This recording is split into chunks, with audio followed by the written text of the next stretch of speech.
U.S. Defense Secretary Lloyd made an unannounced visit to Kiev. The visit was aimed at easing Ukrainian concerns that support from its biggest ally could waver. The message that I bring you today, Mr. President, is that the United States of America is with you. We will remain with you for the long haul.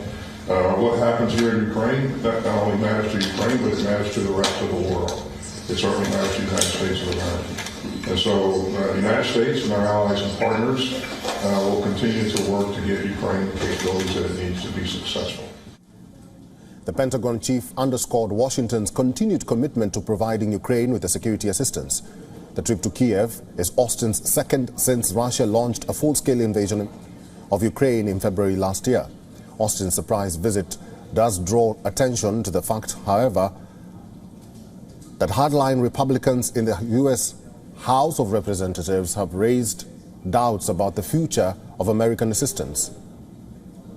Besides the Israel-Hamas war and an accompanying spike in attacks on American forces in West Asia, this has drawn international attention away from Ukraine. But that does not mean civilian casualties have stopped in Ukraine. Just hours ago, 2 people were killed in Kherson after Russian forces shelled a parking lot in the southern Ukrainian city. Regional prosecutors opened a war crimes investigation into the artillery strike.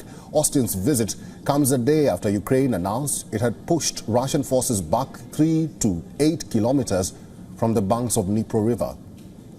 If confirmed, it would be the first meaningful advance by Kiev's forces months into a disappointing counteroffensive. Ukrainian and Russian forces have been entrenched on opposite sides of the vast waterway in the southern Kherson region for more than a year. Russia withdrew its troops from the western bank last November. But apart from this development, not much has happened in terms of major breakthrough in the war. This has sparked fears that the war in Ukraine has stalled, and pending serious global efforts at ceasefire, all but very minor changes can be expected in the near future. The state of affairs in Ukraine begs the question on whether a stalemate situation has begun to emerge on the Russia-Ukraine war, and also whether there's a visible fatigue in the West on continuing supplying weapons or even arms to Ukraine.